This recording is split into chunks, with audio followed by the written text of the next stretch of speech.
Yes. I've got the scheduling off on it. Hello, everybody. Hi, everybody. Fingers crossed that we all make our sacrifices to the Twitch gods this evening that it behaves. Greetings from what may or may not be an indeterminate time in your very immediate future. Yes. Last week, two things happened. Firstly, I bled a lot. Don't worry, haven't shaved. Going much better. I've cut him off.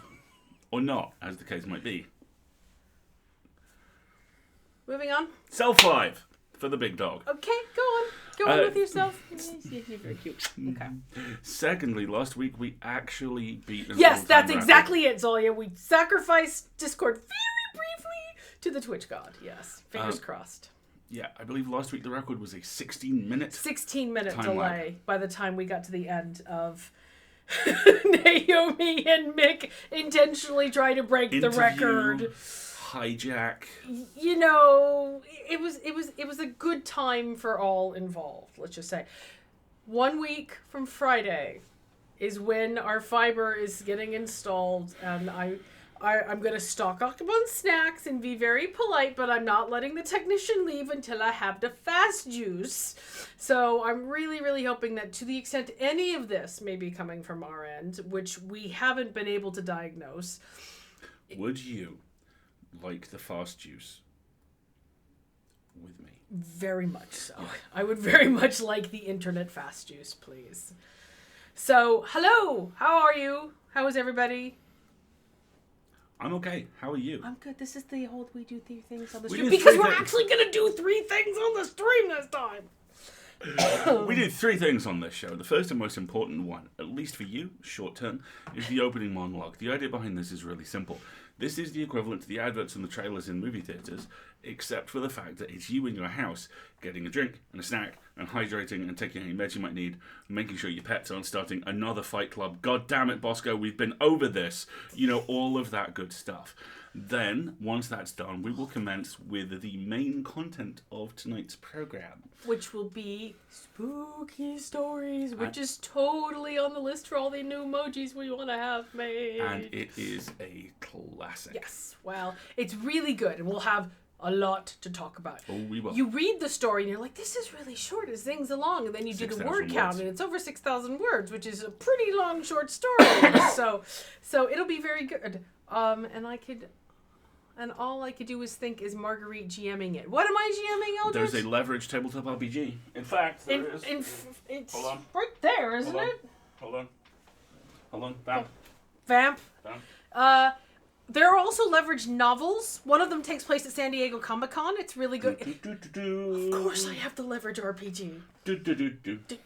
Yes, very much so. Love it. Haven't played it yet, but absolutely love it. Everybody loves Alasdair's voice, Lyra. It's okay. It's totally cool. Thank you, Lyra. So, opening monologue, spooky stories, which will have much with the commentary. Mm-hmm. And then we have shenanigans. We have waited for weeks to bring this We shenanigans have very to exciting you. shenanigans, and we're excited about it. And speaking of shenanigans, just a general head up, we are sending our amazing moderators and producer Jenny and Wendy and Dahlia out into the ether to acquire fun things for us, including St. Kilda stuff, but just we will not be searching anything on the Keep Your Secrets tag, because that's what the creators have said. You know, we don't want people involved with the show to see our stuff, so we're going to say use this tag. But for everything else, you know, St. Kilda content will be, as you can tell, making its way onto here. It's not a cult. It's not a cult. And speaking of St. Kilda, our fan art this week. What was that? Nothing. Stop it. You have to blink. There you go. Okay. Tonight's fan art is the conduit of the divine and her right-hand man who has red hair. Who was expecting that? I wasn't. And I got to beta the scripts. I was like, Naomi, when did you do this? Oh, Matthias. Oh, prissy little Matthias. Prissy, wonderful. And can we talk about Toast? And the wonderful casting of Oscar as Toast. It is the bestest thing in the whole entire world. Not for nothing, but Oscar's headshot is one of the best posed actor headshots I've ever seen. He looks like the cat just went... Rah. Take my picture. It's so good. It's so good. Yeah, compost, yes.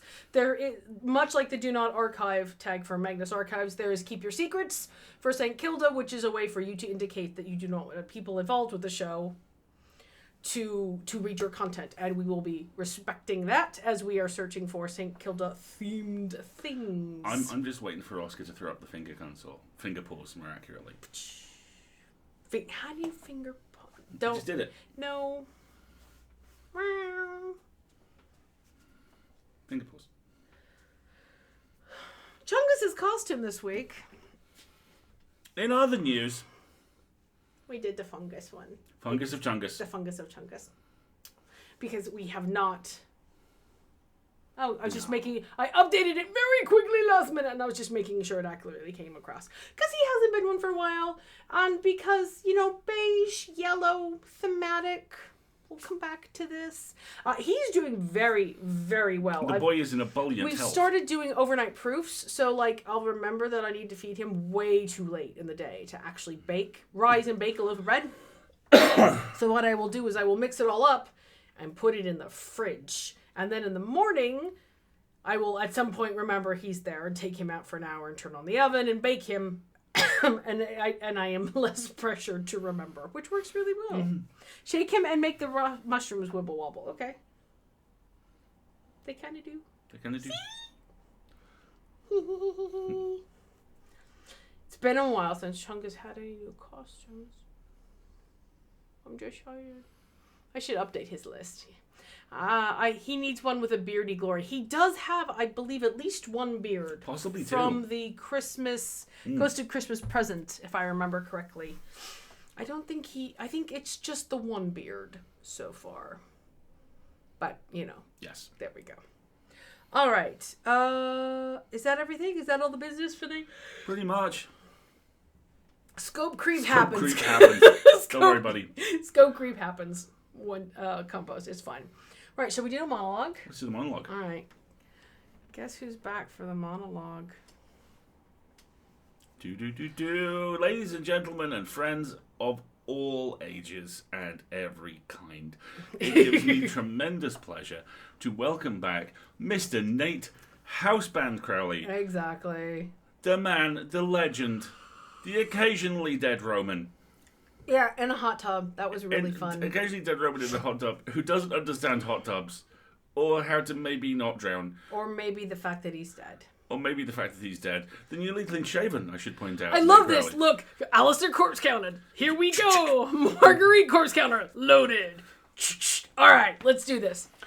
Square Enix's Gordon Galaxy is a brilliant, if legally reckless, parody of Guardians of the Galaxy. I've never been massively into Square Enix's games, but this time I have... Scandal. Final Fantasy! You fool! I could go on a whole rant. I was a Square Enix fangirl. All of them. I've played them all. I will let you finish your sentence in a minute. It's a good game company, Brent. You may continue. God damn it, kill me. I have to hand it to them. In an E3 week that's otherwise been a fairly tame affair, it took some real chutzpah to announce not just a big-budget original property, but one that's a direct lampoon of one of the biggest licenses in Hollywood. Gordon Galaxy and his funny space mates is the sort of genius you might usually expect to come from the very fringes of the indie market. A whip-crack satire thrown together by a lone hobbyist with nothing to lose, and looking to get a few laughs before the cease and desist orders come in. But no. This is a full-on, big-budget AAA endeavour, and crikey, a Squeenix ever playing with fire here. Squeenix. As you might have guessed from the name, Gordon Galaxy is an extremely thinly veiled take on Marvel's Guardians of the Galaxy.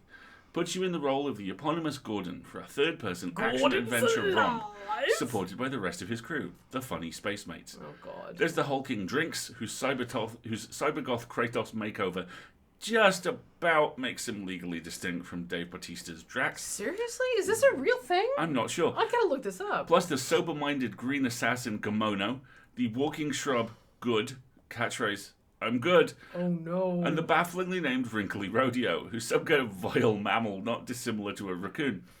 Gordon himself is similarly spot on, resembling Chris Pratt's character Peter Quill, but hardly reimagined as a Danish porn actor over the course of a weekend. I'm starting to suspect I know what this is. He even has a superhero sobriquet, Call me Stairmaster, which he constantly tries and fails to make into a thing, despite it being embroidered onto his red leather jacket. Stop trying to make fetch happen! Honestly, the character designs are razor sharp, taken individually and out of context, say, on a courtroom projector screen. Thank you, Nate. Oh, so true! None of them would immediately make you think of Guardians. Even Wrinkly Rodeo manages to avoid looking too much like Rocket, with a horrid little beard that feels like it will be more at home in a rejected Pixar short about woodland stoners. Okay. But see them all as a group, squint a little, you can't miss it. I know what he's doing. Okay. That's all well and good, but where Gordon Galaxy really kicks into gear as satire is when you see the characters interact. Okay. Or rather, when you hear them. Because they never shut up. In the gameplay footage broadcast during Squeenix's E3 show last night, we were treated to a sequence where the crew walked from their spaceship, the Millennium, down to a plain of weird yellow hillocks in the rain. Just 5 characters walking down a rocky slope for a full minute and a half. Slow motion. A seemingly absurd amount of time to spend on something so literally pedestrian, given what I presume the airtime cost. But the sequence wasn't about wowing us with visuals. It was a proof of concept for Gordon Galaxy's script. During that 90 seconds of footage, there were no less than 18 gags delivered by the funny spacemates. It was absurd, like a green room full of half-cut stand-up comics anxiously trying to one-up one another before going on stage. And every single joke, without fail, was ghastly. Oh no. Doesn't sound much fun, right? Here's the thing. The banter, capital B, very much deliberate, was written with such tonal with such tonal fidelity to the patter churned out by Marvel characters that I spent the first 45 seconds assuring myself that it must, in fact, have been really funny. Was somebody the master of unlocking? That's my question. You were all too old to get that joke, except maybe Wendy. Zinger after zinger was bellowed between the cast. Sorry, I'm too old. Each one somehow both more brash and more limp than the gag preceding it, without so much as a moment's pause for my mind to actually process what was being said. When I did clock on to the fact that most of the jokes were just, well, vaguely adversarial statements. It made me wonder if Marvel movies are actually as tightly scripted as I think they are, or whether the good jokes are just strung together with enough relentless hollow sass to make it feel that way. Relentless hollow sass is a good phrase. I can only imagine the situation in the legal department of the House of Mouse right now. Oh, 9 million of them! I imagine quite a lot of emails are being sent and a lot of positions considered. That's what we do. That's what I do all day long. I consider my position. I'm sure Square Enix's legal team know what they're doing. Hell, they already pulled this off once with their game about the Avengers as painted on the side of British fanfare rights last year. What happened? With their game about the Avengers as painted on the side of British fanfare rights last year, there was a lot of hullabaloo about the Avengers PS5 game, which looks kind of like the movie characters, but isn't at all, and the designs are a bit weird, and they're all clearly designed to look like the actors, but they couldn't get the likeness rights or the actors. Oh, gosh. Yeah. But it was a bloody close call, and with the case only just having left the courts, it feels like they're sailing damn close to the wind doing it all again. Nevertheless, I can't help but root for them. Really? Just like Gordon and his mates, they're a crew of plucky, outspoken underdogs with a seemingly impossible mission. How could you not get behind that? They're Square Enix! Then, oh gosh. So this is a really This is that whole, how do you lend a friend a game on the PS4? Thank you. Yes, exactly. That little bit. That's when that whole Xbox, no, you can't loan a friend a game if you have physical media. It can only be digitally downloaded. And we all went, excuse me? Never before has the phrase, no, fuck you, been so delicately and loudly delivered by one corporation to another. Oh, yes, exactly. So yeah, that was Nate processing his feelings about the Guardians of the Galaxy game, I'm pretty sure. And I'm guessing it really was that... Blokey McMates, the epic bands. Have a good one, Lyra. Thank you very much for joining. Dad jokes to leave. What's the difference between a poorly dressed man on a tricycle and a well-dressed man on a unicycle? Attire. And what you'd call a cow with a twitch. Beef jerky. Yes. Thank you very much. Thank you. Thank you very much. I obviously... Right. Oh... That's a whole nother hour. We can spend forever talking about moving everything to a service or a rental model, blah, blah, blah. I will, of course, not defend the colossal mega corporation because they don't need it and, they don't want it. But there is one truly perfect interaction in that game, which is with one of my favorite Marvel characters, Cosmo the Space Dog, who is a Russian... Which game is this? Guardians of the Galaxy. Have you played it, or have you just I've seen the trailer? Okay. Oh, yes. Okay. With Cosmo being a Russian canine astronaut who I suspect was fired through the same cosmic rays as the Fantastic Four, and now speaks with thick Russian accent and has many, many children, and a four-legged adorable dog spacesuit, who does get to deliver the line, "Is always catch with you, Peter Quill, and not fun kind with ball." That's just... It's like the Santa character from...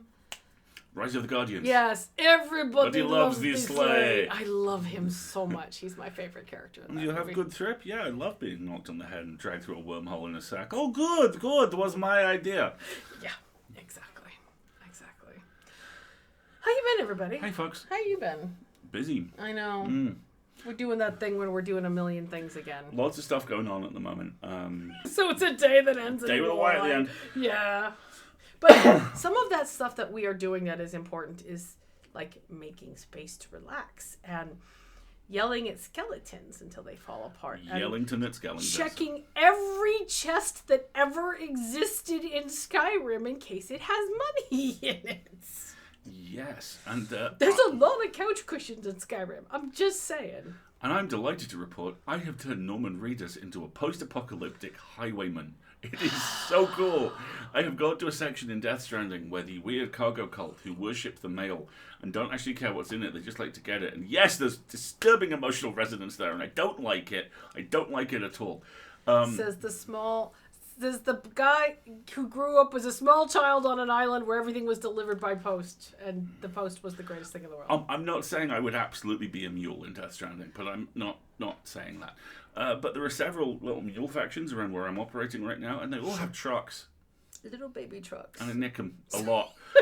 So I have what I have come to refer to as my happy little carry boy, who can carry so much cargo, and Norman clearly really, really likes being able to drive somewhere and not go, "Oh, you have 18 boxes of sleeping pills, and you want me to go up that hill.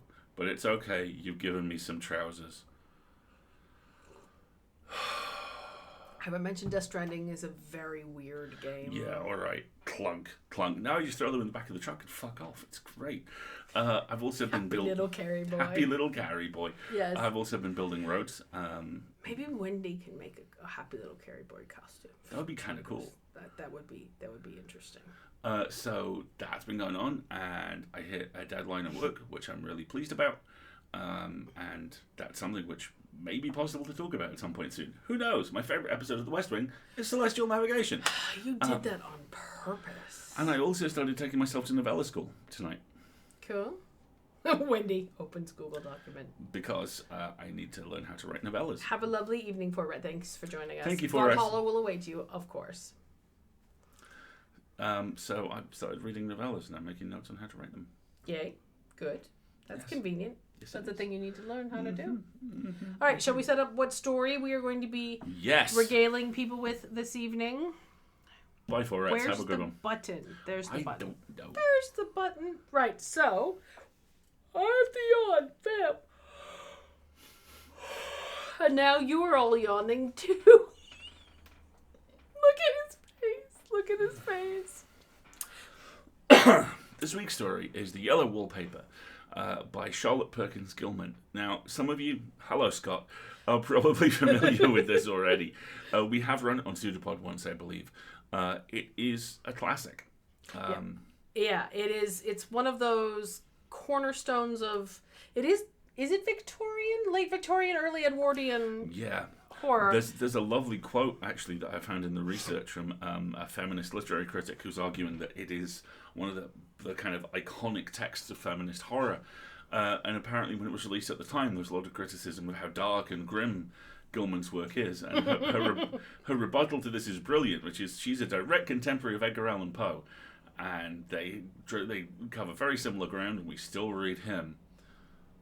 Oh, we have so much to talk about, not just about the contents of the story, but the contents around how it came to be written and what was going on at the time. There is a lot here, but it is a wonderful, spooky story. And so what we're going to do is I'm going to step out and you're going to get comfortable. Yep. And you're not going to sit on that awful no, chair. I put my comfy chair over there so that I could be here for the intro and then fuck off. So that you can read. And you can just kick this behind you, I think. Is that your way of saying you can go now? No, I can go now? I would never dismiss you. I was about to say something derogatory about the chair that has shown, frankly, the temerity to make you uncomfortable. There's not discourse, Scott. The discourse is around why we remember Poe and why we're not talking about Gilman. And I don't mean the Gilman house. I mean Charlotte. Isn't it Charlotte Gilman? Charlotte Perkins Gilman. And it pretty much boils down to she's not a dude.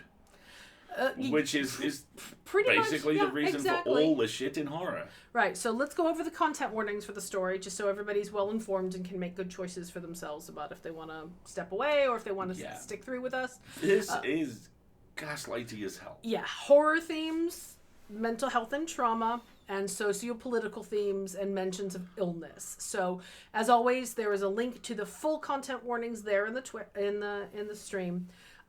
They may contain spoilers, as they always do, but if you need more detail, go ahead and take a look at it. But those are our headline content warnings. This is about 6,000 words long, so it's probably going to be about a 35 to 40 minute read. We're actually on time for once. Toast professional, come on. So I think we'll be able to do the story, and then we'll take a break, we'll take a stretch, we'll come back, we'll do commentary, and we'll do shenanigans. So with that, I'm going to take my tea and leave. I made a bad joke.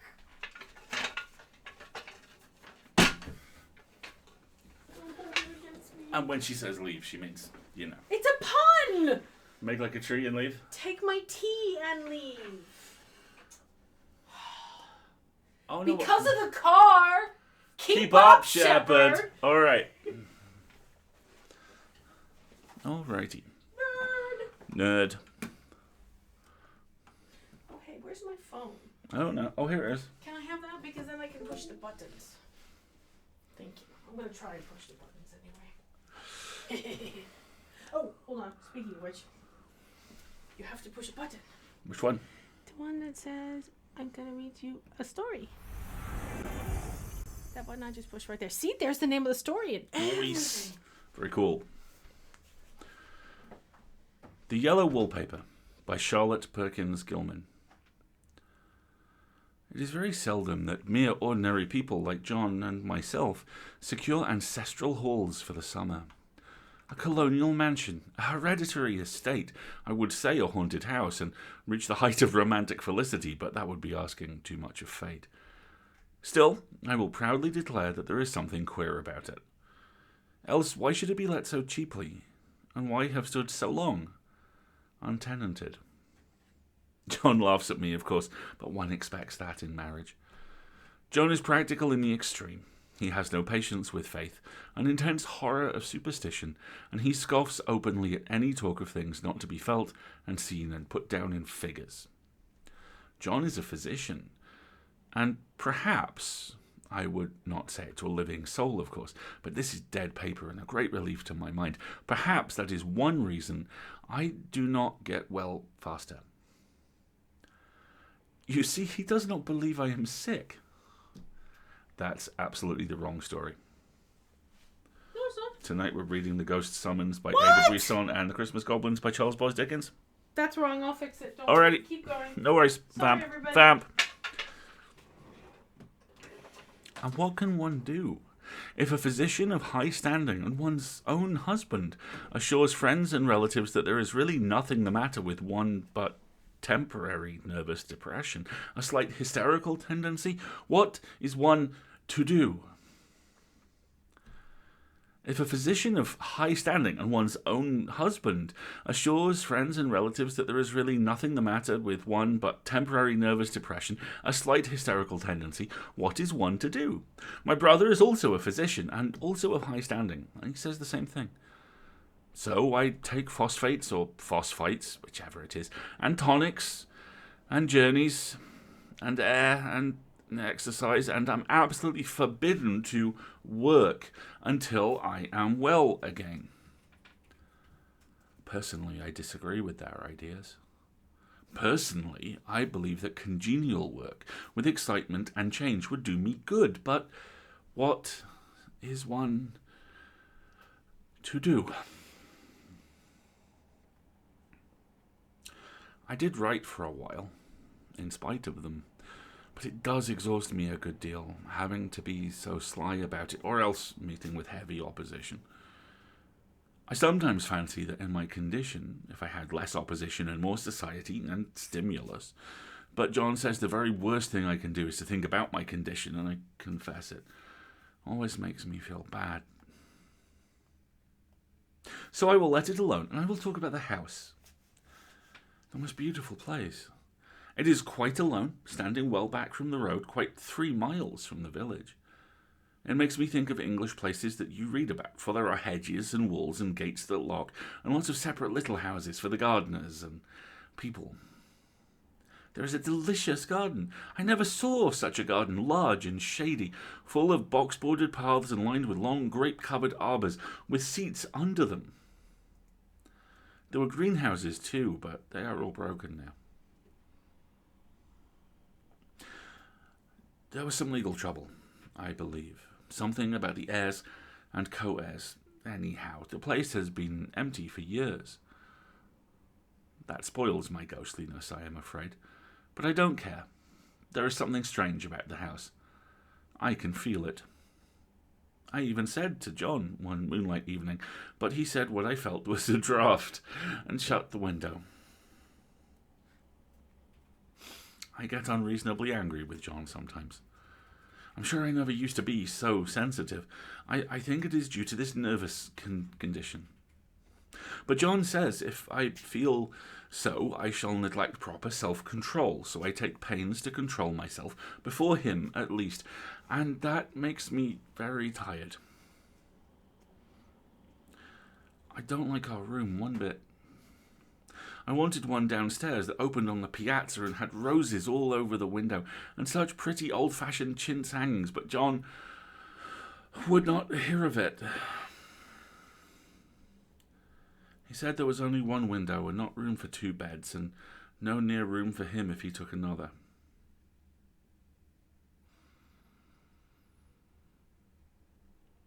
He is very careful and loving, and hardly lets me stir without special direction. I have a scheduled prescription for each hour in the day. He takes all care from me, and so I feel basely ungrateful not to value it more. He said we came here solely on my account, that I was to have perfect rest and all the air I could get. Your exercise depends on your strength, my dear, said he, and your food somewhat on your appetite, but air you can absorb all the time, so we took the nursery at the top of the house. It's a big, airy room, the whole floor nearly, with windows that look all ways and air and sunshine galore. It was nursery first, and then playground, and gymnasium, I should judge, for the windows are barred for little children, and there are rings and things in the walls. The paint and paper look as if a boys' school had used it. It is stripped off, the paper, in great patches all around the head of my bed, about as far as I can reach, in fact, and in a great place on the other side of the room, low down. I never saw a worse paper in my life. One of those sprawling, flamboyant patterns, committing every artistic sin. It is dull enough to confuse the eye in following, pronounced enough to constantly irritate and provoke study, and when you follow the lame, uncertain curves for a little distance, they suddenly commit suicide, plunge off at outrageous angles, destroy themselves in unheard-of contradictions. The colour is repellent, almost revolting, a smouldering, unclean yellow, strangely faded by the slow-turning sunlight. It is a dull yet lurid orange in some places, a sickly sulphur tint in others. No wonder the children hated it. I should hate it myself if I had to live in this room long. There comes John, and I must put this away. He hates to have me write a word.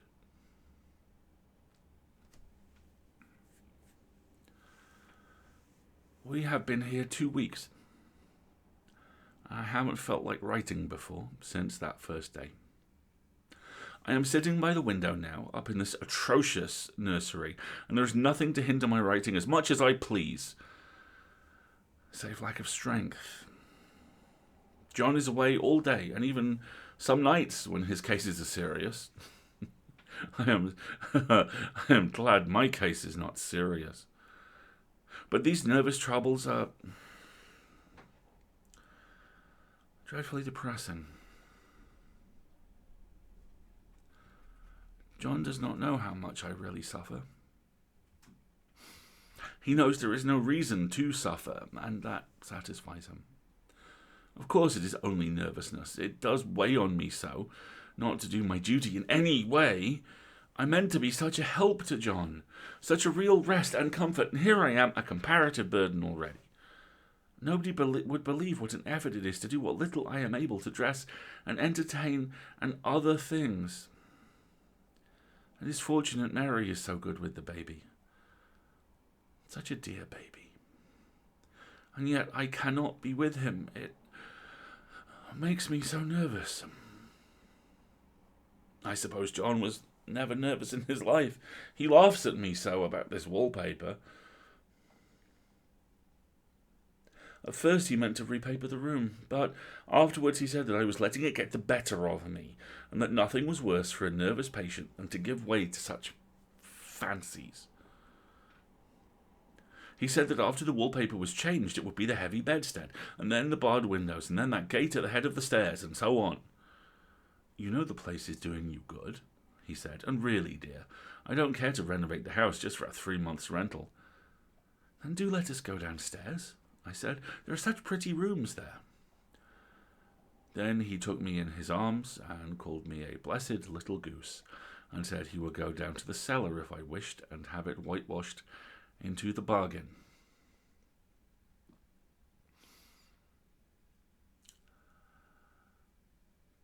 But he is right enough about the bed and windows and things.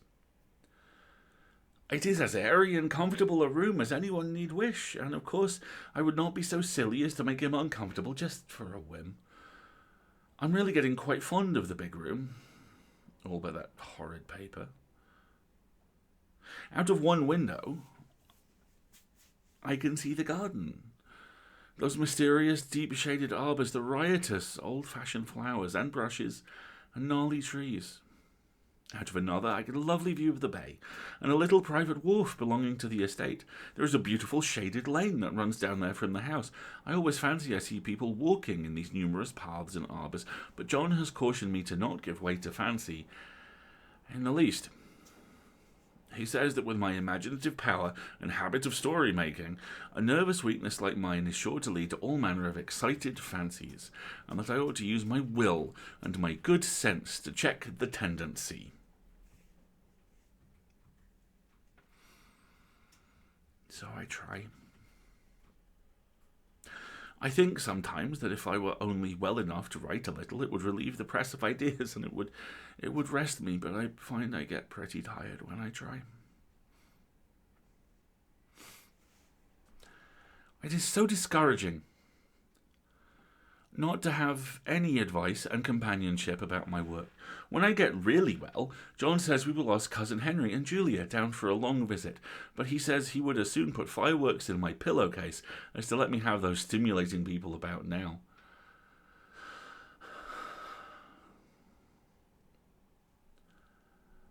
I wish I could get well faster. But I must not think about that. This paper looks to me as if it knew what a vicious influence it had. There is a recurrent spot where the pattern lolls like a broken neck and two bulbous eyes stare at you upside down. I get positively angry with the impertinence of it and the everlastingness. Up and down and sideways they crawl, and these absurd, unblinking eyes are everywhere. There is one place where two breaths didn't match, and the eyes go all up and down the line, one a little higher than the other. I never saw so much expression in an inanimate thing before, and we all know how much expression they have. I used to lie awake as a child and get more entertainment and terror out of blank walls and plain furniture than most children could find in a toy store. I remember what a kindly wink the knobs of our big old bureau used to have, and there was one chair that always seemed like a strong friend. I used to feel that if any of the other things looked too fierce, I could always hop into that chair and be safe. The furniture in this room is no worse than inharmonious, however, for we had to bring it all from downstairs. I suppose, when this was used as a playroom, they had to take the nursery things out, and no wonder I never saw such ravages as the children have made here. The wallpaper, as I said before, is torn off in spots, and it sticketh closer than a brother. They must have had perseverance as well as hatred. Then the floor is scratched and gouged and splintered. The plaster itself is dug out here and there, and this great heavy bed, which is all we found in the room, looks as if it had been through the wars. But I don't mind it a bit. Only the paper. There comes John's sister, such a dear girl as she is, and so careful of me. I must not let her find me writing. She is a perfect and enthusiastic housekeeper, and hopes for no better profession. I verily believe she thinks it is the writing which makes me sick. But I can write when she's out, and see her a long way off from these windows. There is one that commands the road, a lovely, shaded, winding road, and one that just looks off over the country. A lovely country, too, full of elms and velvet meadows. The wallpaper has a kind of sub-pattern in a different shade, a particularly irritating one, for you can only see it in certain lights, and not clearly then. But in the places where it isn't faded, and where the sun is just so, I can see a strange, provoking, formless sort of figure that seems to sulk about behind that silly and conspicuous front design. Oh, there's Sister on the stairs. Well, the 4th of July is over. The people are gone, and I am tired out. John thought it might do me good to see a little company, so we just had Mother and Nellie and the children down for a week. Of course, I didn't do a thing. Jenny sees to everything now. But it tired me all the same. John says if I don't pick up faster, he shall send me to Weir Mitchell in the fall. But I don't want to go there. At all. I had a friend who was in his hands once, and she says he is just like John and my brother, only more so.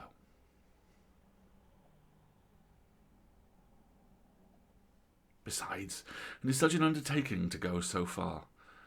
I don't feel as if it was worthwhile to turn my hand over for anything, and I'm getting dreadfully fretful and querulous. I cry at nothing. I cry most of the time.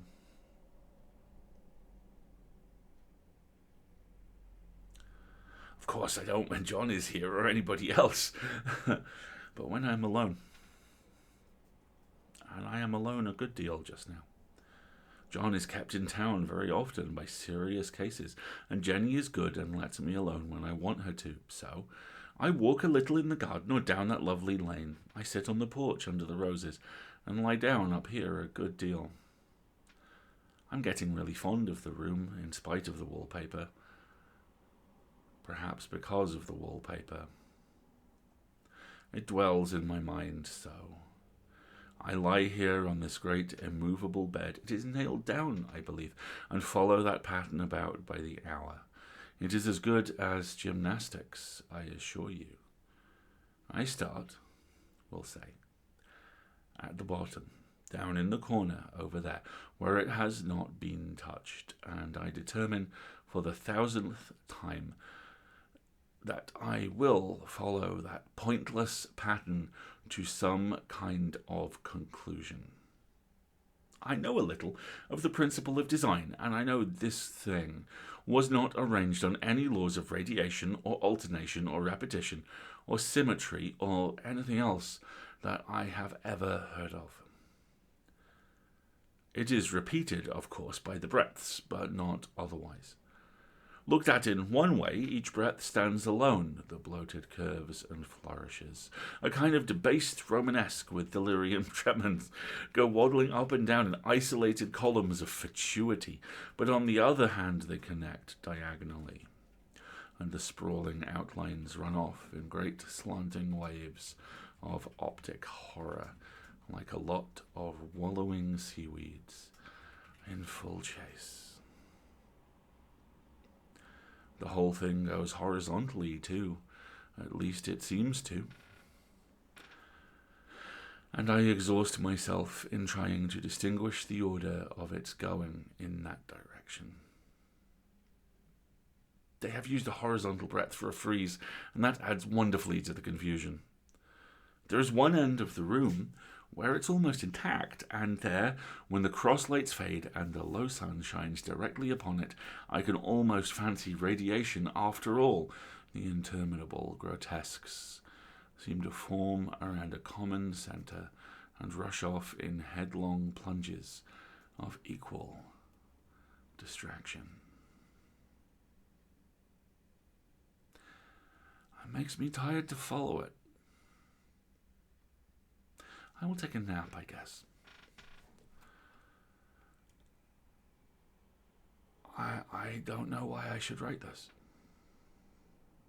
I don't want to. Don't feel able. And I know John would think it absurd, but I must say what I feel and think in some way. It is such a relief. But the effort is getting to be greater than the relief. Half the time now I am awfully lazy, and I lie down ever so much. John says I mustn't lose my strength, and has me take cod liver oil, and lots of tonics and things, to say nothing of ale, and wine and rare meat. Dear John, he loves me so very dearly, and he hates to have me sick. I tried to have a real, earnest, reasonable talk with him the other day, and tell him how I wish he would let me go, and make a visit to Cousin Henry and Julia. But he said I wasn't able to go, nor able to stand it after I got there, and I did not make out a very good case for myself, for I was crying before I had finished.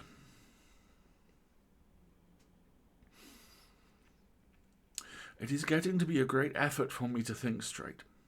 Just this nervous weakness, I suppose.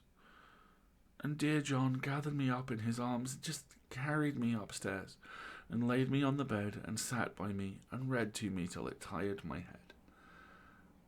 He says no one but myself can help me out of it, that I must use my will and self-control, and not let any silly fancies run away with me. There's one comfort. The baby is well and happy, and does not have to occupy this nursery with the wallpaper. If we had not used it, that blessed child would have. What a fortunate escape. Why, I wouldn't have a child of mine, an impressionable little thing, live in such a room for worlds. I never thought of it before, but it is lucky that John kept me here after all. I can stand it so much easier than a baby, you see. Of course, I never mention it to them anymore. I am too wise, but I keep watch of it all the same. There are things in that paper that nobody knows but me, or ever will.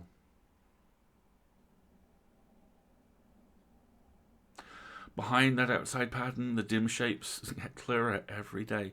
It is always the same shape, only very numerous, and it is like a woman stooping down and creeping about behind that pattern. I don't like it a bit. I wonder, I begin to think, I wish John would take me away from here.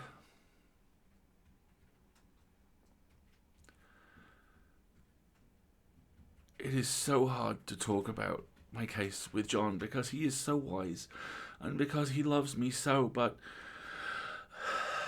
I tried it last night. It was moonlight. The moon shines in all around, just as the sun does. I hate to see it sometimes. It creeps so slowly and always comes in by one window or another, but John was asleep, and I hated to waken him, so I kept still and I watched the moonlight on that undulating wallpaper till I felt creepy. The faint figure behind seemed to shake the pattern, just as if she wanted to get out. I got up slowly and went to feel and see if the paper did move, and when I came back, John was awake. "What is it, little girl?" he said. "Don't go walking about like that, you'll get cold." I thought it was a good time to talk, so I told him that I really was not gaining here, and that I wished he would take me away. "Why, darling," said he, "our lease will be up in 3 weeks, and I can't see how to leave before. The repairs are not done at home, and I cannot possibly leave town just now. Of course, if you were in any danger, I could and would, but you really are better, dear, whether you can see it or not. I am a doctor, dear, and I know. You are gaining flesh and colour, your appetite is better, I feel really much easier about you." "I don't weigh a bit more," said I, "nor as much, and my appetite may be better in the evening when you are here, but it is worse in the morning when you are away." "Bless her little heart," said he with a big hug. "She shall be as sick as she pleases. But now, let's improve the shining hours by going to sleep and talking about it in the morning." "And you won't go away?" I asked gloomily. "Why, how can I? It is only 3 weeks more, and then we will take a nice little trip of a few days while Jenny is getting the house ready. Really, dear, you are better." "Better in body, perhaps," I began and stopped short, for he sat up straight and looked at me with such a stern, reproachful look that I could not say another word.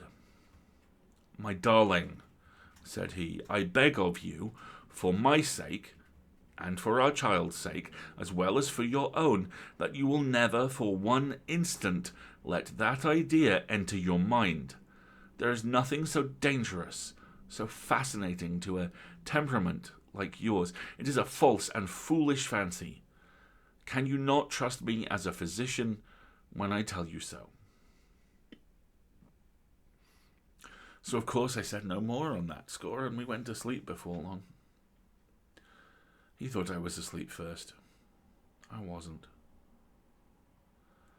I lay there for hours trying to decide whether that front pattern and the back pattern really did move together or separately.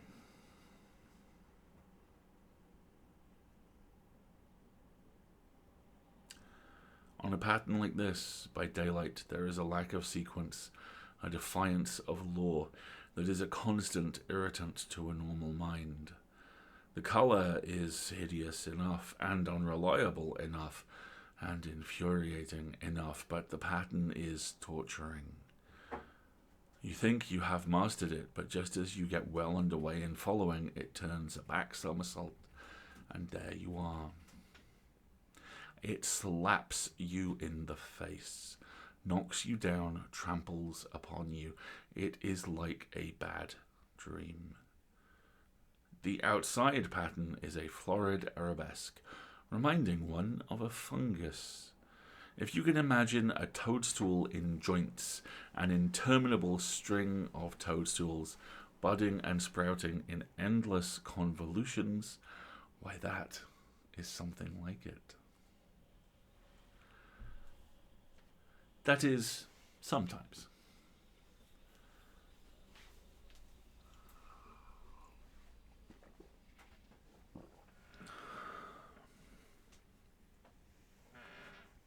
There is one marked peculiarity about this paper, a thing nobody seems to notice but myself, and that is that it changes as the light changes.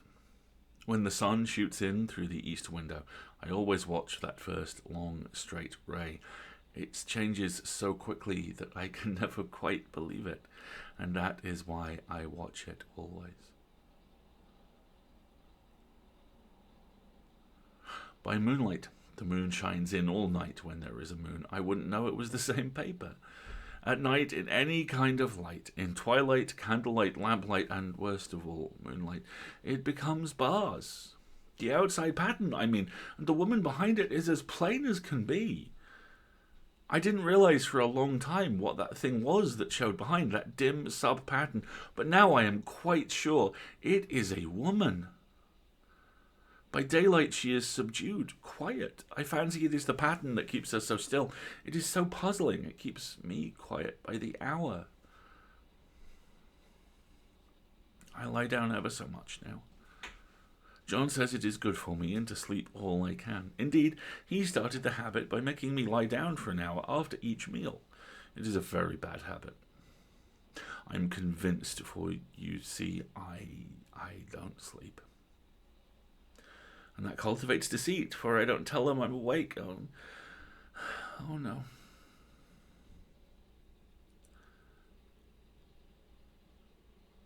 The fact is, I am getting a little afraid of John. He seems very queer sometimes, and even Jenny has an inexplicable look. I have watched John when he did not know I was looking and come into the room suddenly on the most innocent excuse, and I've caught him several times looking at the paper. And Jenny too. I caught her with her hand on it once. She didn't know I was in the room, and when I asked her in a quiet, a very quiet voice, with the most restrained manner possible, what she was doing with the paper, she turned around as if she had been caught stealing, and she looked quite angry, asked me why I should frighten her so. Then she said that the paper stained everything it touched, that she had found yellow smooches on all my clothes and John's, and she wished we would be more careful. Did that not sound innocent? But I know she was studying that pattern, and I am determined that nobody shall find it out but myself.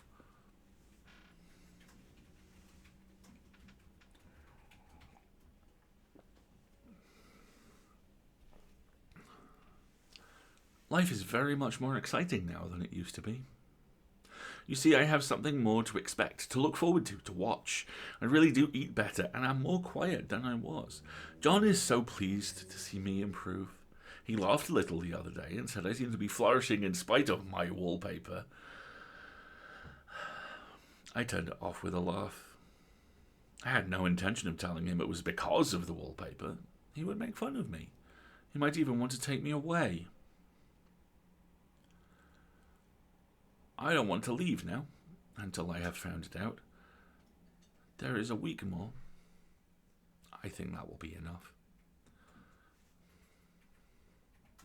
I'm feeling ever so much better. I didn't sleep much at night, for it is so interesting to watch developments, but I sleep a good deal in the daytime. In the daytime it is tiresome and perplexing. There are always new shoots on the fungus, new shades of yellow all over it. I cannot keep count of them, though I have tried, conscientiously.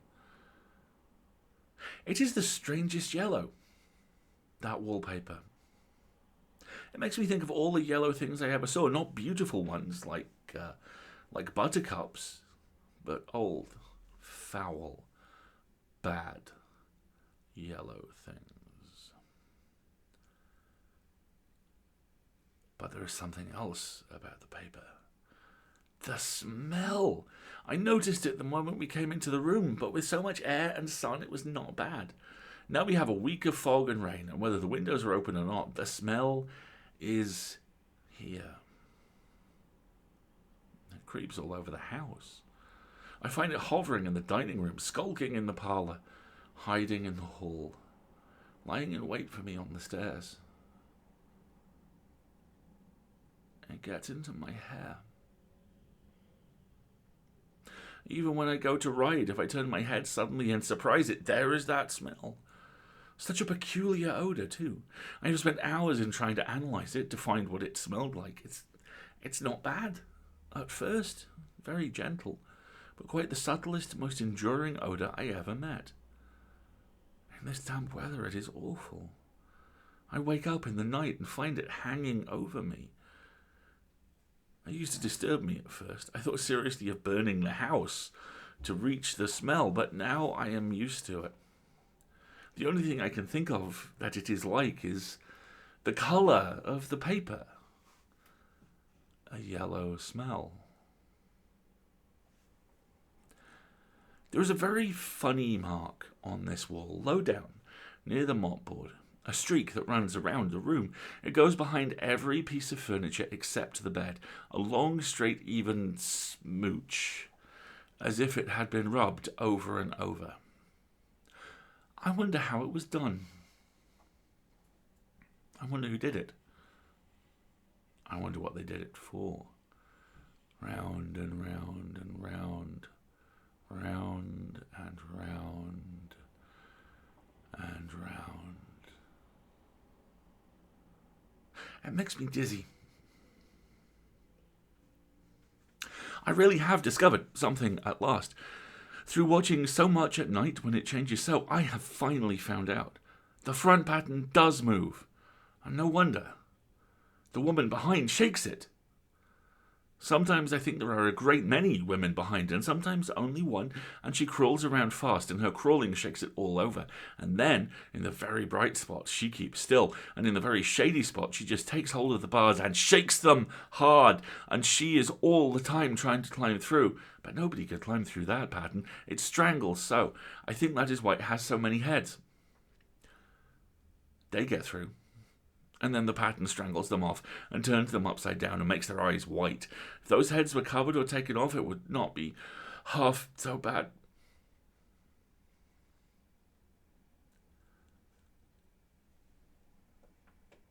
I think that woman gets out in the daytime.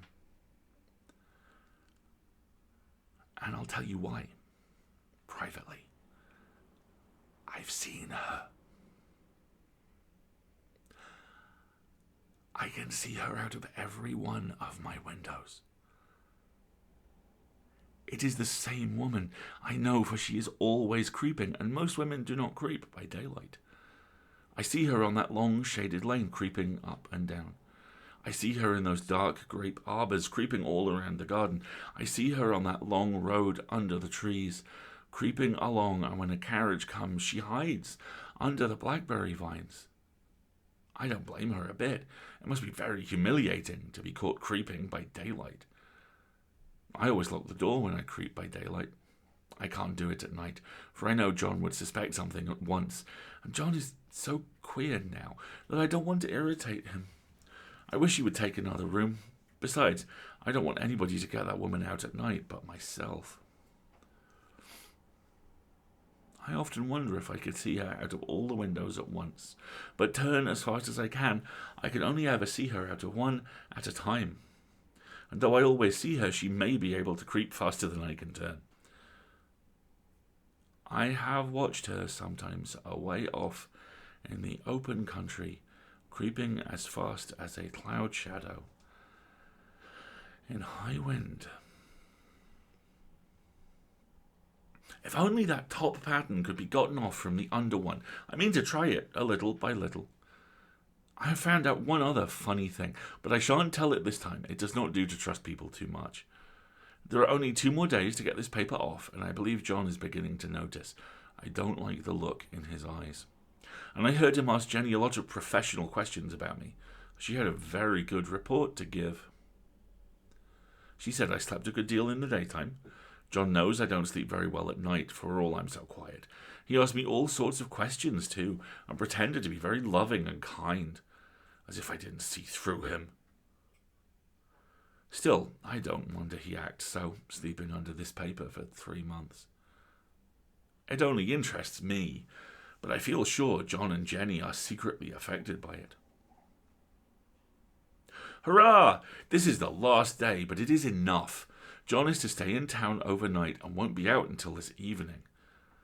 Jenny wanted to sleep with me, the sly thing, but I told her I should undoubtedly rest better for a night all alone. That was clever, for I really wasn't alone. As soon as it was moonlight and that poor thing began to crawl and shake the pattern, I got up and ran to help her. I pulled and she shook, I shook and she pulled, and before morning we had peeled off yards of that paper, a strip about as high as my head and half around the room. And then when the sun came and that awful pattern began to laugh at me, I declared I would finish it today. We go away tomorrow, and they are moving all my furniture down again to leave things as they were before. Jenny looked at the wall in amazement, but I told her merrily that I did it out of pure spite at the vicious thing. She laughed and said she wouldn't mind doing it herself, but I must not get tired. How she betrayed herself that time. But I am here, and no one touches this paper but me. Not alive. She tried to get me out of the room. It was too patent, but I said it was so quiet and empty and clean now that I believed I would lie down again and sleep all I could, and not to wake me even for dinner. I would call when I woke. So now she is gone. And the servants are gone, and the things are gone, and there is nothing left but that great bedstead nailed down with the canvas mattress we found on it. We shall sleep downstairs tonight, and take the boat home tomorrow. I quite enjoy the room. Now it is bare again.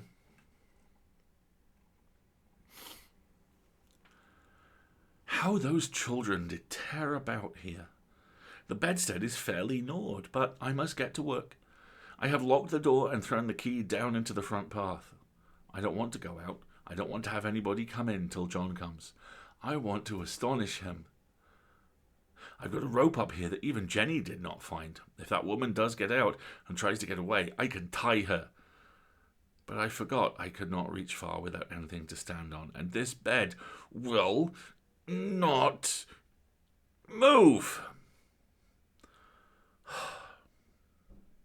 I tried to lift and push it until I was lame, and then I got so angry I bit off a little piece at one corner, but it hurt my teeth.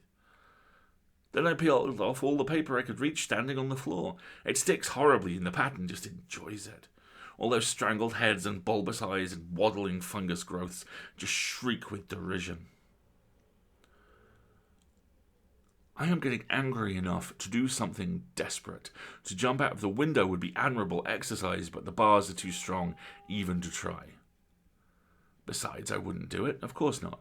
I know well enough that a step like that is improper and might be misconstrued. I don't like to look out of the windows even.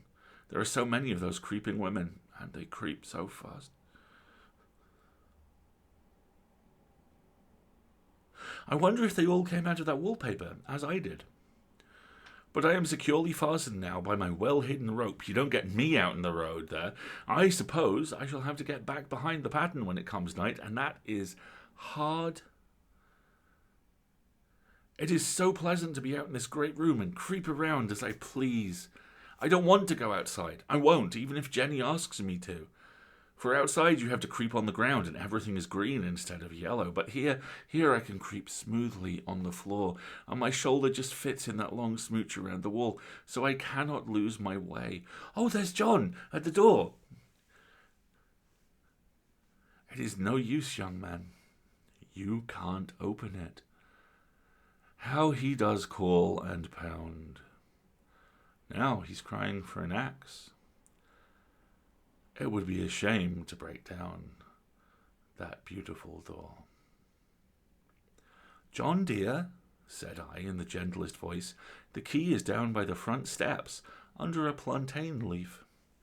That silenced him for a few moments. Then he said, very quietly indeed, Open the door, my darling.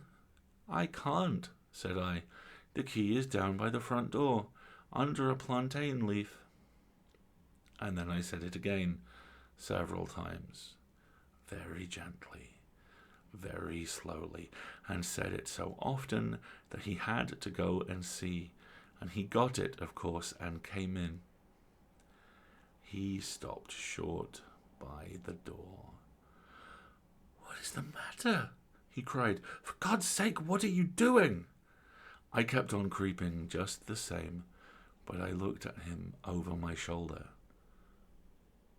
"I've got out at last, in spite of you and Jane.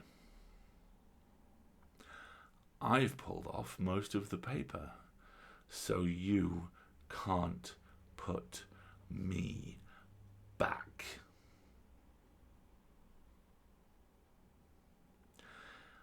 Now, why should that man have fainted? But he did, and right across my path by the wall, so that I had to creep over him every time.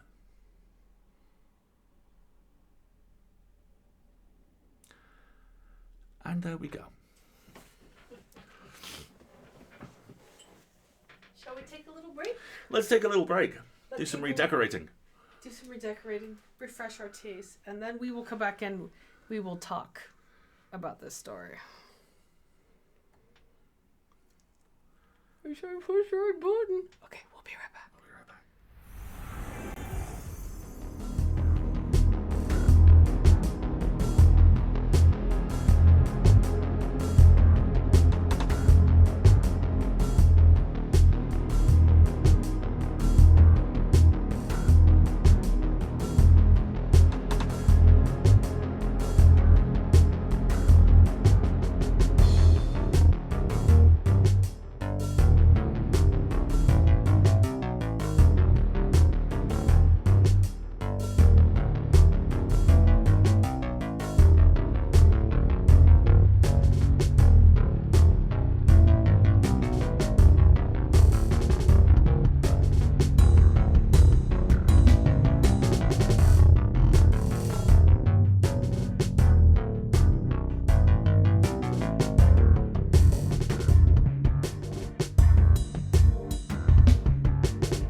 back, everybody. Hello.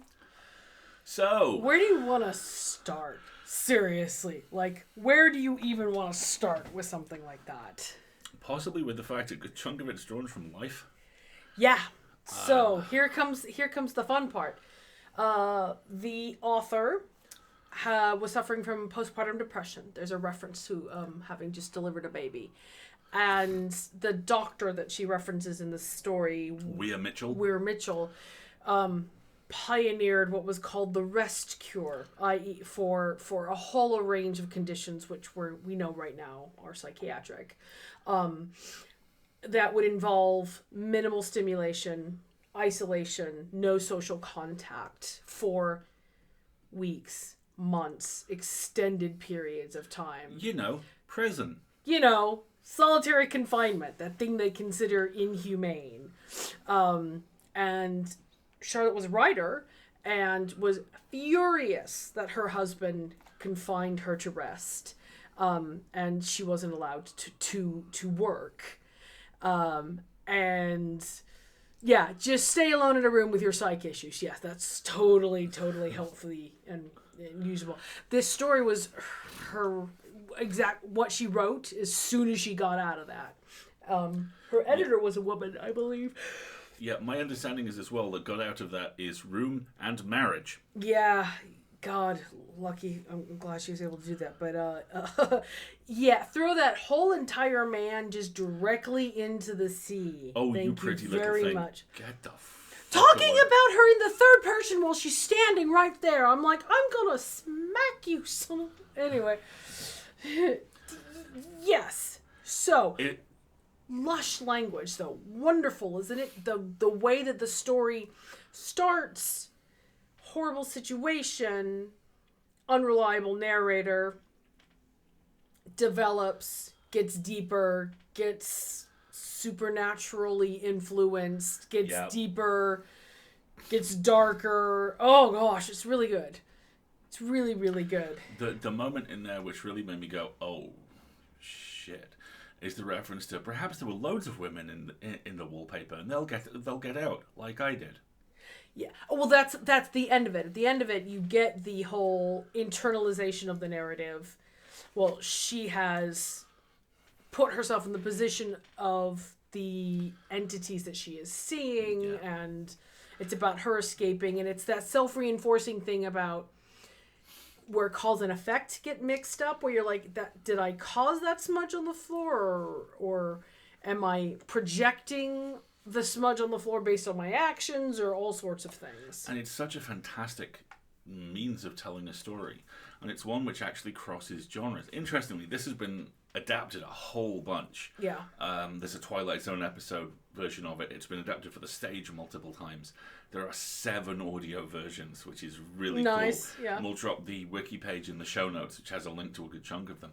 But that idea of dubious reality and of what you say not being what you say is central to a lot of some of the most unsettling fiction in modern times. I still, unbidden, will remember that Doctor Who episode where Amy is counting down and doesn't realise she's doing it. Yeah. And it's just numbers interspersed amongst what she normally says. And there's an audiobook I finished today, The Sound at the End by Kirsty Logan. And Kirsty does these incredible maritime sea-based ghost and love stories, and The Sound at the End is about... Oh no, that doesn't sound like something you'd love at all. Right. The Sound at the End is about a documentary filmmaker who goes to an Arctic research base to film a dive on a famous shipwreck. And she's supposed to go there with her partner and doesn't. And what becomes apparent very, very quickly is everyone at the base, including her, have conflicting approaches and perceptions to reality. And Kirsty does all sorts of things, like one character will use a turn of phrase that another character will use an hour later, or the one character will tell a story from their childhood that another character remembers. Scott, we've done this story, haven't we? Yellow Wallpaper, absolutely. Yeah, we've done Yellow Wallpaper just recently, if I remember correctly. It's the reason why it's very popular right now is because it's now in the public domain. So it's a lot easier for people to have performances, commentary, etc., etc. And yet, Susan S. Lannister is the feminist critic whose quote I picked out, which was I believe it goes like, Gilman's work has the same devastation and misery as Poe's. Yeah. The difference is we still read Poe.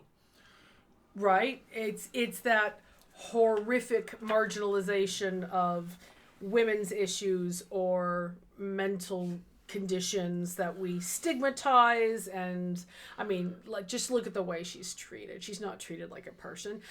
There's a line in there where he talks about, you know, the child and the staff and even you, and I'm like anyway, but the story very neatly gives frame to the idea of women being not full people, not do bodily autonomy, not do self-control, self-determination. There's so much there. And that in turn leads into the fundamental ambiguity of the ending, which is supposed to be horror, but you can't not read that and go, fuck yeah, get him. Exactly. You know? I mean, and that's what's so interesting about this, and it's that whole taking an existing story and passing it through the lens of common experience and everything. And further to that, the playbook that you see here is the playbook that gets used against trans folks. Oh yeah, this is gaslighting 101. Just straight up is making people question the perceptions. This is what gets used against trans folks and NB folks and folks who are of a different faith or women or people with mental you know, it is classic playbook of, no, I'm taking care of you. You should be grateful that I'm making all your decisions for me and eroding your personal autonomy and freedom. Yeah. Put that entire fucking man in the sea. Yeet him to the moon. Right? He can go hang out with that fucking misogynist magician with the panther that's up there looking for the ruby in the Moomins books. You have no idea what I've just said, do you? No. Tove Jansson stuff is fucked up. It's brilliant. Tove Jansson is a very famous, justifiably so, Netherlands children's author and illustrator who wrote a series of books about these amiable little hippo. I know what the Moomins are. There is a recurring character there who's weird. a magician who's looking for the ruby that's been stolen from him, which is on the moon, and he has a panther.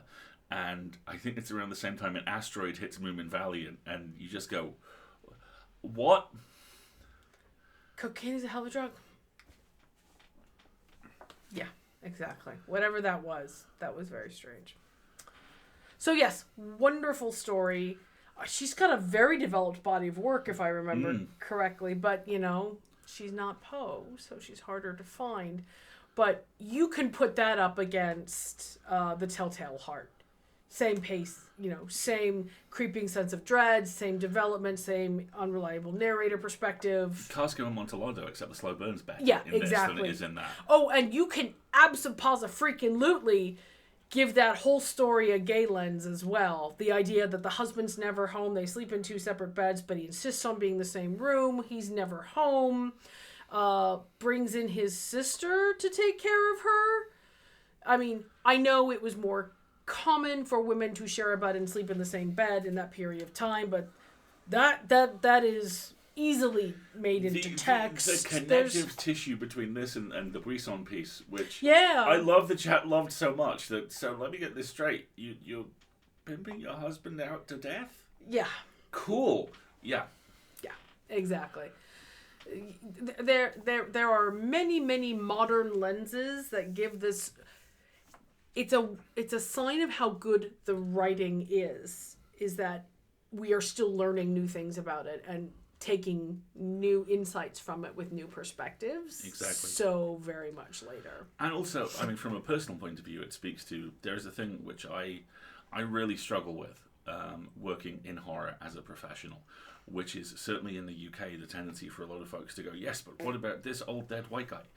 And I have a measure of empathy for that, because you always remember the people who taught you how to do what you do, and there is a tremendous amount of worth in the back catalogue of horror. That's something which doing, I think I'm on 40 weeks a year or something like that, 40 to 35 of Pseudopod, teaches me. But the flip side to that is you can be so focused on remembering Arthur Machen and remembering all the fucking mythos authors that you overlook the women like Brisson and the women like Gilman who were producing work which was, if anything, better, but doing so in an environment which was not just non-permissive, but as the rise of genre fiction began and people like well-known opinion enthusiast John W. Campbell seized control of the narrative in a literal and metaphorical sense, they're not just squeezed out, they're erased. Hi T, we're just about to do shenanigans, so you have good timing. There's just one other thing I want to say, and that this is my particular bias because we work in audio fiction, and one of the things that's difficult, or maybe stigmatized is the right way, there's this concept of what's called a shaggy dog story. The idea that a lot of the stories is set up for a particular emotional beat at the end. And shaggy dog stories in science fiction and fantasy in particular always usually have some sort of humorous or comedic pun at the end. That's what a shaggy dog story is. And it's the idea that it kind of leaves you on a, on a rim shot sort of ending. Yeah, very much so.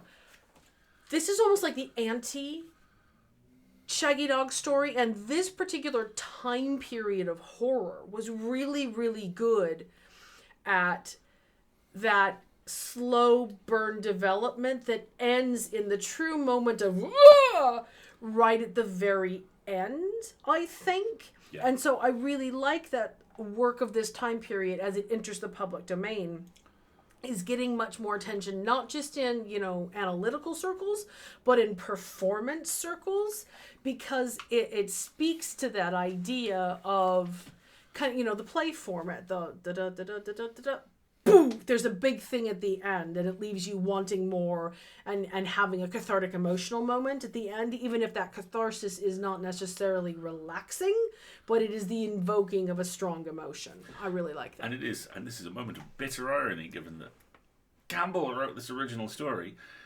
It's evocative of the end of the movie version of The Thing. Yeah. It's absolutely deep. Well, let's just wait here, see what happens. No, but see, I think this is better, because it is. There is an element of the, well, crap, but now what next? But at the same time, in a modern audience, the idea, the assumption is that something horrible is just about to happen. And in The Thing, you're like, no, I don't want something horrible to happen.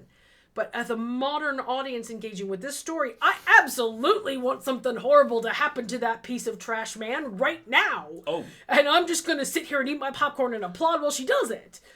So it is a horrific emotional catharsis, but it's kind of upbeat, or at least it makes me feel better, because he's gonna get his fucking comeuppance, and I want to be here for it. I want to hold a coat. Yeah, exactly. That's kind of the sensation that it builds for me, which I really like. Cool. So yeah, this is a good one. It's very good. It's a really good one. There's a lot of really good horror. Shall we do some shenanigans? You know what? Why not? Let's do some shenanigans now. There's something that gets me about just because you can't trust your own mind doesn't mean you aren't being yeah, exactly. So we're going to do some shenanigans now. So let's all take a moment. Have a sip of water. Have a sip of water. Oh, I'm sorry. Yes, I hope John goes down to the cellar and finds his friend who invites him to have a drink. Yes, in the wall. Here, it's right over there. Go get it. Brick it up. Put the wallpaper over the top. Wendy, I did see your comment about this story is part of the reason why you don't have wallpaper in your house, and yes! Quite. Yes. Yes. I am now going to refer to him as the Providence racist, because it is much, much punchier than Providence, Rhode Island's foremost Celine Dion impersonator. No, fungus aliens. Yes, please, I will befriend and maybe kiss. Yes, exactly. Right. The other thing this reminds me of, real quick, is there was this super short period in the early noughties where Hollywood went, cave movies. Let's do some cave movies. Oh, God. There's so many of them. The Descent, which isn't... The Relic? The Relic, kind of cavey. There's a thing which is like an Australian 3D movie about cave divers. And there is a movie called, imaginatively enough, The Cave, which stars a wide variety of, that guy and them. actors, including Lena Headey, who would go on to be obviously incredibly famous for Game of Thrones. Rum is always okay if you are of drinking age, and that is what you enjoy, of course. And in this instance, it's a life form which, spreads and infects people and uses their bodies to move out into the world. That whole kind of usual thing. But have I seen this one? Probably. Okay. But I always really like the ending of this, which is hugely spoilery, and it's a movie like 3 people in the cast mums have seen, so I apologise in advance.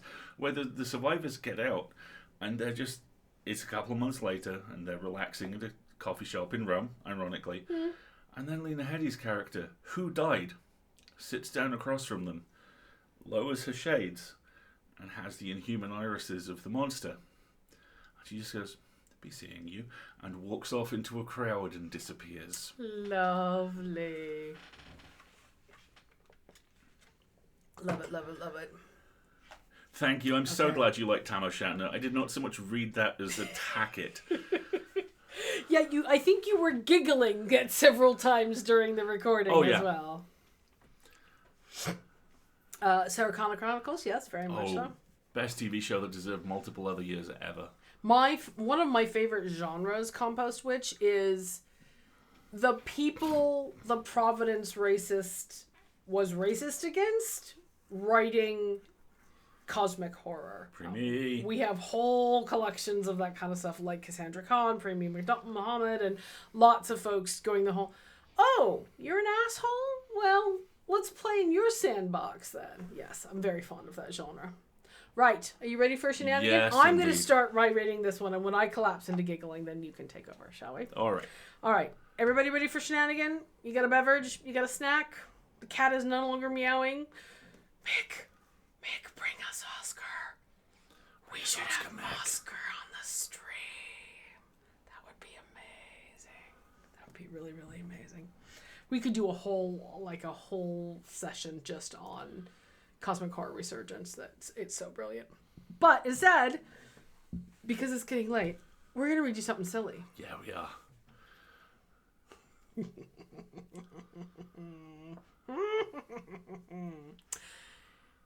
Am I the asshole for perpetrating ethnic stereotypes about jorts? The story.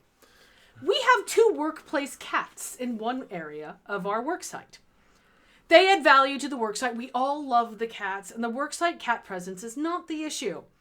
One of the cats, Jean, is a tortoise cat we've had for years. The other cat, Jorts, is a large orange cat and a recent addition. Jorts is just kind of a simple guy. For example, Jorts can't open a door, even when it's ajar. He shoves it, whether he's going in or out. So often he closes the door he's trying to go through. This means he's often trapped inside the place he was trying to exit and meows until he's rescued. My colleague Pam, not her real name, has been spending a lot of time trying to teach Jorts things. The door thing is the main example. It's a real issue because the cats are fed in a closet and Jorts keeps pushing the door closed. Jean can actually open all the other interior doors since they're a lever type knob, but she can't open this particular door as she's trapped inside the closet. Torty Jean is very nice to poor orange Jorts, and she is kept busy letting him out of rooms he has trapped himself in, so this seems easy to resolve. I put down a doorstop. Oh, God. Pam then said I was depriving Jorts of the chance to learn and kept removing the doorstop. She set up a series of special learning activities for Jorts and tried to put these tasks on the whiteboard of daily team tasks. I erased them. She thinks we need to teach him how to clean himself better. Oh, God. And how to get out of minor barriers, like when he gets a cup stuck on his head, etc. I love Jorts, but he's just dumb AF, and we can't change that. Don't get me wrong. Watching her try to teach Jorts how to walk through a door is hilarious. But Jean got locked in the closet twice last week. Yesterday, I installed a cat cutout thing in the door, and Pam started getting really huffy. I made a gentle joke about, you can't expect Jean's tortoiseshell smarts from Orange Cat Jorts, which made Pam furious. She started crying and left the hallway, then sent an email to the group, including our volunteers, and went home early. In her email, Pam said I was perpetuating ethnic stereotypes by saying orange cats are dumb, and is demanding racial sensitivity training before she will return. I don't think it's relevant, but just in case, Pam is a white person in a mostly minority staff, and no, she is not ginger, and no, she does not have red hair. TLDR. AITA for enforcing an ethnic stereotype by joking that orange cats are often dumb. Update. Am I the asshole for perpetuating ethnic stereotypes about Jorts? Thank you for responding to my query, which had truly upset me. I worked to have a good relationship with my team, and the situation had gotten weird so gradually that I lost perspective. I just met with HR. She had already met with Pam. HR was concerned about Pam's comparing ethnic stereotypes with giving a cat a doorstop, and they addressed that, which went well. HR will follow up to make sure Pam understands. The replies to my query were helpful for this in this discussion. HR also addressed Pam assigning other Jorts-related tutoring, as it is not appropriate for Pam to assign others work. This also went well. We both think Pam had a hard time with the transition from volunteer to staff and may have new kid sensitivity projected to Jorts. Pam got emotional about her perception that I favour Jean over Jorts and gave specific examples. Some of these things are fair. Jorts deserves respect as a member of our team. There are 3 buildings in our workplace. Jean and Jorts are limited to 1.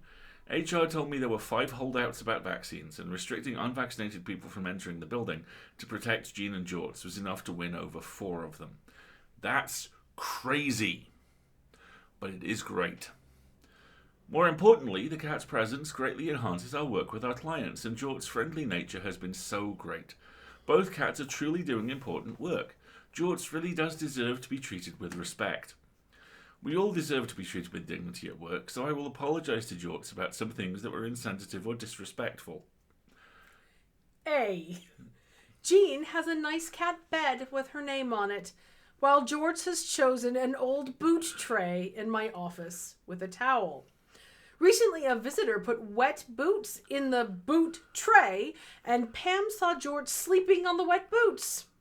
I bought a bed for Jorts today, and a name tag has been ordered.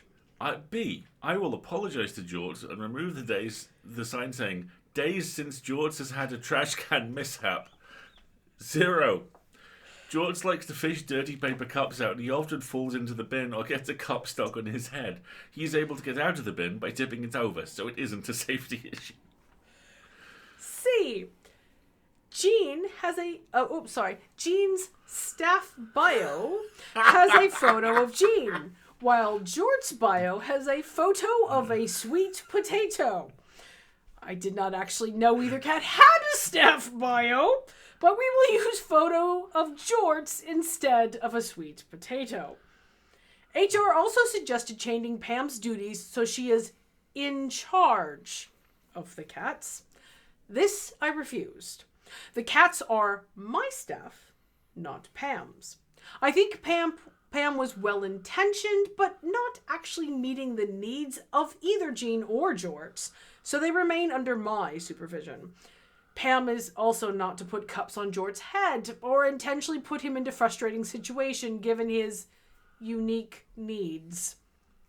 Lastly, and this made us both laugh so hard we can't deal with it in person and will be said via email, Pam admits that she has been putting margarine on Jorts in an attempt to teach him to groom himself better. This may explain the diarrhea problem Jean developed, which required a visit to the vet. Pam is not to apply margarine to any of her co-workers. Jean has shown she is willing to be in charge of helping Jorts stay clean. If this task becomes onerous for Jean, we can have a groomer help. I am crying laughing typing this. Added, I am so glad this brought joy. Fan mail can be directed to jortsandjean@gmail.com. Or follow the Jorts and Jean joke account on Twitter @JortsTheCat. Final update. Jorts and Jean. I got increasingly nervous about Pam, and HR decided we had to have a team meeting. First of all, the world is not sick of Jorts and Jean, but HR is sure sick of me. Pam is pretty offline, so I'd not heard of any of it. We selected a variety of fan art and some of the nicer comments to show Pam, and it went fine. We were all very sternly reminded of our stringent workplace privacy policies. Pam wanted to send a letter to the Jorts and Jean fan website, and legal counsel redacted the letter. Which is here. We're going to come back to that link. I heard that our little cats have a lot of new friends beyond our worksite. I saw this is a letter. Okay. I saw the video of the song, which gave me quite a chuckle. I'm sure glad other people enjoy these little cats too. They're like family to me, and I love them a lot. Thank you for making me smile this holiday season. I feel like a lucky guy, your friend, Pam. The absolute disgust from legal counsel was palpable. Good God, I would throw myself on that pro bono. You want me to write an apology letter? You want me to vet an apology letter for cats? Yes! Pam is glad our little cats have so many new friends. Legal counsel told me to knock it off with all of this bullshit. Someone gave George a pipe cleaner. Big relief overall, because I did not want to hurt Pam's feelings, not to mention I really thought I might get fired, because I doubled down so much on Jorts and Jean content. I regret nothing. Literally right now I can hear someone playing the Jorts and Jean sea shanty somewhere in the building. If there is not a band called Trash Can Mishap. I know, is that not a glorious name? Yes, Jeans and George, the Twitter account is just A+ content. It and Noodle the Pug are like my daily dose of serotonin. They are the best. If you like this, and who doesn't like this? There is a superb YouTube channel called Jun's Kitchen, which is this wonderful, very precise chef making beautiful food for his amazing cats. Yeah. And he and his partner have these 3 enormous ginger floofs. They're like Norwegian fishing cats, I think, or maybe one's a Maine Coon. And Floki. And there's a lovely little Pokey. And there's a lovely little video about Pokey. Pokey's a cat they've rescued from the side of the road. Pokey loves garbage, and Pokey will not shut up. Pokey is this timeline's Loki variant. Yes. He Yes. is a trash goblin of the highest order. If you watch nothing else, Rachel and Yoon, Rachel and Yoon, I know, we are very big fans. Watch the Pokey origin video. Oh my God! For the point where Rachel is laughing so hard as he disappears and his tiny little cat ass goes vertical into the recycling bin for like the 3rd time. This is my beautiful cat. This is this other beautiful cat. This is Pokey. We don't know what he is. We don't know what Pokey is. Never before has someone uttered the phrase, I hate you. I hate you so much, whilst laughing that hard. Thank you very much for the link, Wendy. Yes. Their channel's really fun because they talk a lot about their cats. Yoon's a fantastic Japanese chef. And all of their cats are like leash trained. Yes. So he'll go on bike rides with the cats in the basket, and they'll go on long hikes and stuff together. It's really sweet. This adorable long-haired ginger cat just completely blissing out in the basket of a bike. Of a bicycle. Just like, it's really sweet. Nice. It's very relaxing. So there you go. An absolute classic of horror. Nate being very rude and hilarious about a video game. And a buttered cat. And a buttered cat. The Aristocrats! Oh my God! I can't believe We did not rehearse that. We did not rehearse that. We did not rehearse that. That is so us. Oh my God, that is so us.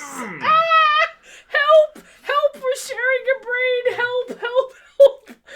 It was on camera too. I know this one makes it even cooler. Okay. Okay. We're okay. my god, that was so ridiculous. That has to be a clip now. That just has to be a clip. Ugh. Okay. Good night, everybody. No, okay. Almost. All right, everybody. Where can they find us? I'm sitting right here. You can find me right here. Themes and gaslighting. Yes? Yes. There was gaslighting in common. Thematic resonance. Thank you, Ducky. Very well. Putting this together really, really smartly. Good job. This coming Friday, the Full Lid, our award-nominated newsletter, will release to just under 1,300 subscribers. Lots of people. Whole bunch of Friday at 5. Pop culture positivity. Get some for you. We got an amazing comic this week and an even better book. And also roller coasters. I'll say no more. Yes, it's going to be a very, very, very fun episode. Yeah, it's not the most badly behaved I've been on Interstitials. That's in a few weeks. You'll know when you see it. Sauce. Major sauce. And then on Sunday we will enter we'll either enter what feels suspiciously like the end game for Life is Strange True Colours. No, it's not going to we'll just hang out at the amazing festival some more. It's definitely not the end game. We're only in chapter 4. We have to go do more festival fun things. And then I'm sure some other emotional devastation will arrive because it's that kind of game. Yes. Which is fine. And then we will be back here next week with some more spooky stories. I don't believe we've already had our January guest, and we haven't locked in the February one yet. So it's going to be more spookiness. Ducky is working very hard to try and get the team behind Scarlet Hollow as an interview guest. Because we would really love to talk to them about Scarlet Hollow. Questions come for Dustin. And more importantly, Chapter 3. As soon as Chapter 3 of Scarlet Hollow arrives, don't worry, we're totally going to play it. There is actually one other thing, which is happening in about 10 minutes, which if you crave more content, you could go check out. If you look at Matt F. and Wallace's Twitter account, who has already been on the show once. Yes. Matt's fantastic new book, The Supervillain's Guide to Being a Fat Kid, releases, I believe, today. Release. It released yesterday, but he's about to be on a live book tour thingy. In conversation with the mighty Mer Lafferty. It is basically a Ditch Diggers reunion. Yes. As Matt and Mer, legitimately two of our favourite people on Earth, talk books and stuff for an extended period of time. I am searching Twitter as we speak. We're about to drop this into the chat for you. And it's going to be really, really good fun. I very nearly did this. Matt actually sounded me out about the possibility of doing this, and I would have loved to, but it wouldn't have finished till about 1 a.m. Yeah. And the adrenaline come down from it would have taken me through to about 2. But it's if you are looking for more good fun content, Matt's book is called It's the Supervillain's Guide to Being a Fat Kid. I believe believe Mer's second Minecraft novel is also out now, and they'll be talking about that too. Yes. So, if